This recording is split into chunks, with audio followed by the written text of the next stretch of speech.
Greetings. Recently, I celebrated my 77th birthday, and I recall some statement being made about when the sevens clash. And some people attributed that to Marcus Garvey when the three sevens clash. But there's no real record as such, it's just anecdotal stuff. But it was a significant milestone. 'Cause previously, I had done a DNA test to find out what my ancestry is. And because I've always felt a connection to Ghana.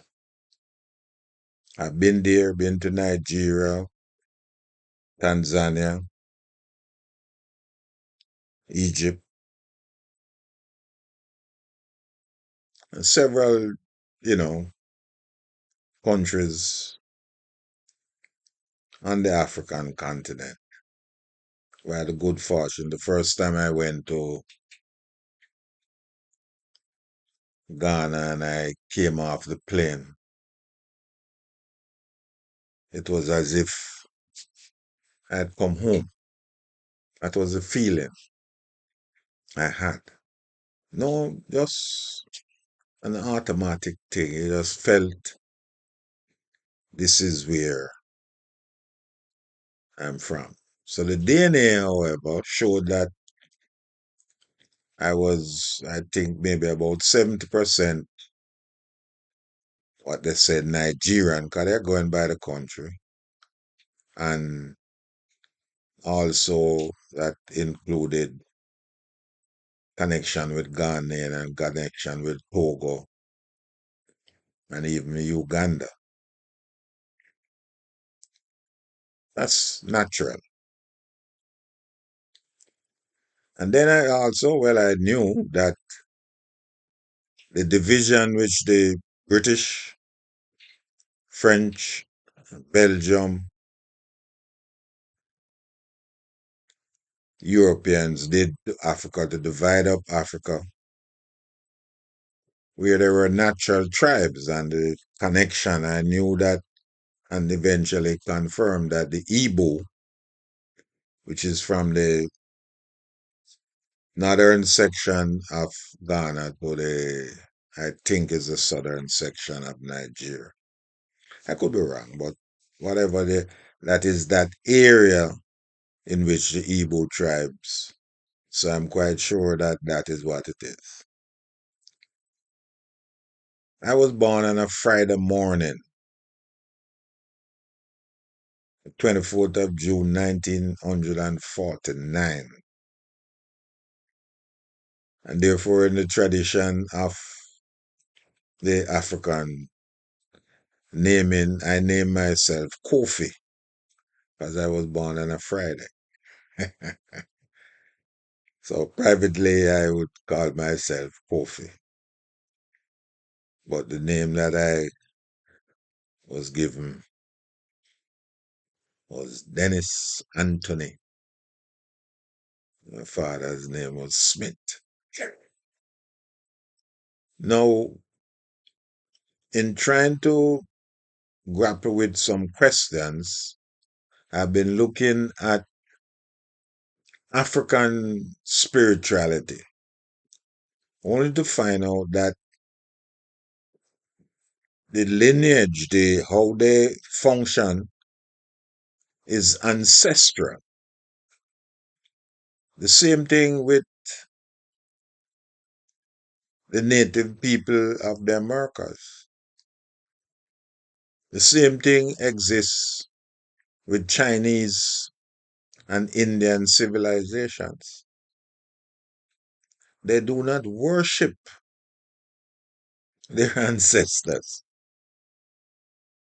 That's what the British and the colonialists, that's what they thought. They don't worship. What they do, they connect with and remember their ancestors. Because you are just simply part of a lineage, are you not? Yeah. The physical aspect of you just is a lineage. And it get me thinking about how fortunate I was to physically know many of my immediate ancestors. On my mother's side, her father and her mother, which is my grandmother and my grandfather, on her side, I knew them. Well, I grew up with my grandmother. She was the one who raised me because my mother had me, what I would like to say, when she was a child. She was 16, my father was 17.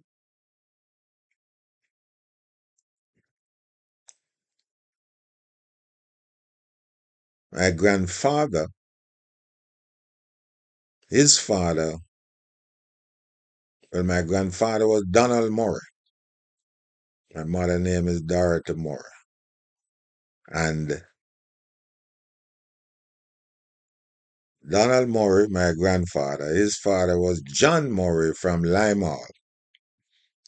I never actually, I think, see him. I have no recollection. I know at his funeral that I was there, but being about 4 or 5, I don't want to look at any persons who had transitioned. And then the church was on the top of a hill and there was a lot of mud. That much I remember. And so I had difficulty walking up the hill 'cause I would slide. And that gave me a very good excuse not to go, you know, in the actual ceremony. What of late I said is a pity because I would have, maybe seen him and have, therefore have a memory. But I don't. But his parents were slaves. His parents were slaves. I'm not sure if he was a child when slavery was, you know, abolished in Jamaica. I think it's 1832, something thereabout. But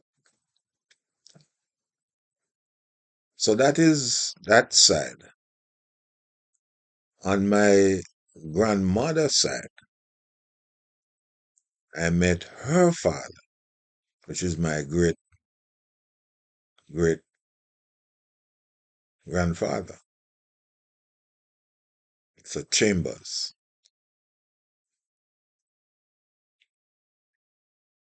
in St. Anne,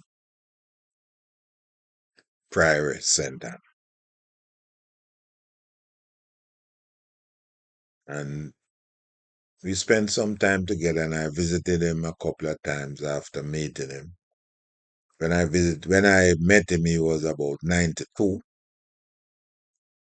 and he had a ritual where at 10 o'clock every day, he would go and have a little queue of white rum. And then he would return home, have a nap, and then he would go again at 4 o'clock, and he would have another queue, they call it. So I asked him, I said, how long have you been doing this? He said, since I had permission to drink when I was 21.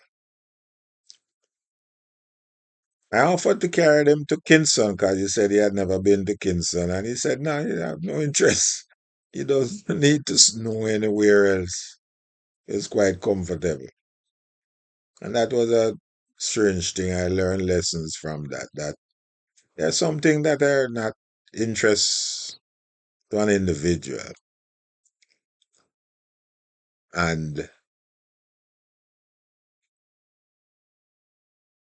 in that conversation, he would tell me, go and call that girl for me. I said, girl? Which girl? You know? I said, oh, the Lynn. And that's my grandmother. I call her my grandmother a girl. But she's his daughter. So, so that experience I had there on my father's side, Oswald Fitzroy Murray. When I was born, he was living on Fleet Street, Kingston. I was born on Heilborn Street, downtown Kingston. And his father was Ambrose Smith from St. Elizabeth. His mother, I'm not sure where she is from, but she was very clear skinned. And eventually I learned that her mother was of African stock, but the usual thing, she was working for some Irish gentleman who decided to assist in that process of my grandmother, who I never met. Apparently, she died the same year that I was born, or maybe a year or two. No, a year or two before I was born, she transitioned. I have a picture of her, but I, never had the opportunity to meet her. I've met my father's brother, the older brother, Tony Myers. Strange, because my middle name is Anthony, and they call me Tony. So his name is Myers, which is the same name as my grandmother, which is my father's mother. And so the DNA that I talked about confirms this, because I have some 4 or 5% Irish, so I can understand that the blend of the African and the Irish has its own peculiarity. But I also know that every species on the earth has their origin in Africa. Everyone. I don't care how they think that they are, what you may call Caucasian or white. They're a subset. So this notion about superiority is ridiculous. Race is not a biological construct. There are differences of DNA between Africans, but there's no difference of DNA between Africans and Europeans, because they're a subset. Hello? Not complicated. So I mention all of this to realize that we are connected by virtue of our ancestors, and the DNA flows down. I remember when my grandfather died, he was in the United States and I was not here at the time. I was in Jamaica. And I said maybe it's a good thing, because I look just like him. So I can imagine turning up at the funeral and all those people who have never seen me before, they might have thought that it was he had decided to make a little visit. That's just a thought that came to me. But there's certain habits that I had for years which I couldn't explain. And when I met him, I realized where it's from. It's part of our genetic connection. And then I realized that we are more connected to our grandparents going back. And maybe if you were able to see some of your ancestors, you'll find that they are very similar. So I mention all of that to say because I was trying to grapple with the whole question as to why Christianity was used as a tool of enslavement, although Christianity started in Africa. It was taken by the Europeans, sanitized, and turned into an instrument of brutality, genocide. And unfortunately, it is still continuing today. When you look at a fellow human being and you say that they are less than, erroneously, of course, as I point out, because Europeans are a subset of Africans. I'm not making that up. You can go and find that out. All of what happened changed in the 15th century, 1453, from what is called a papal bull document from the Pope,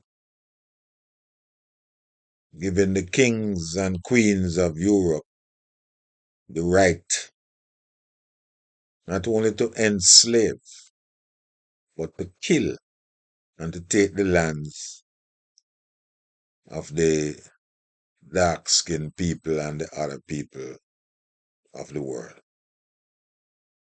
So the United States was built on the extermination of the native Indians, genocide against them. And then to compound it, they went and take Africans and brought them here to build and to develop this country to what it is today. But still, but as I like to tell people, I'm not concerned with outside of the knowledge of history. What has happened because the world collectively is moving to a higher and better stage. And we as individuals are just here for an interim. It's like a relay. We have our leg to run, our life to live, and to live by the golden rule. Yeah. And the golden rule have existed all Confucius before 400 years before Christ. Many throughout history have been pointing that out.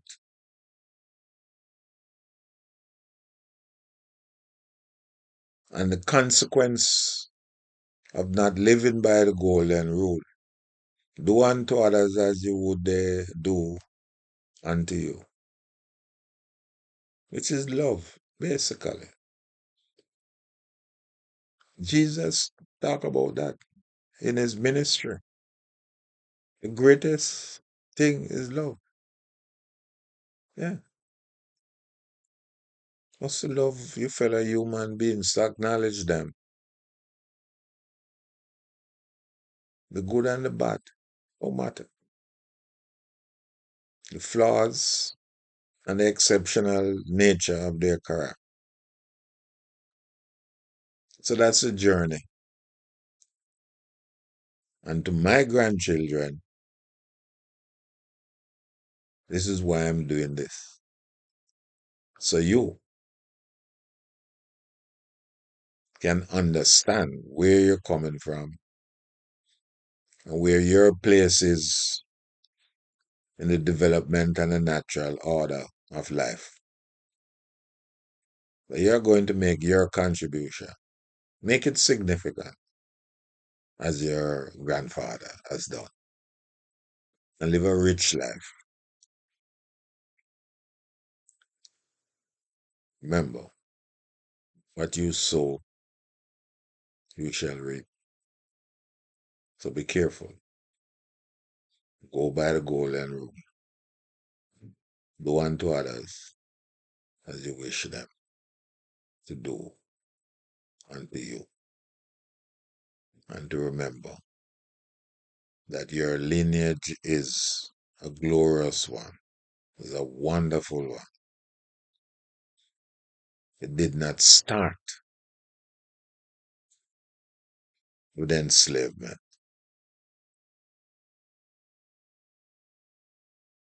It started with the creation of the humans over 100,000 years ago. Yes. So be good, be kind, and above all,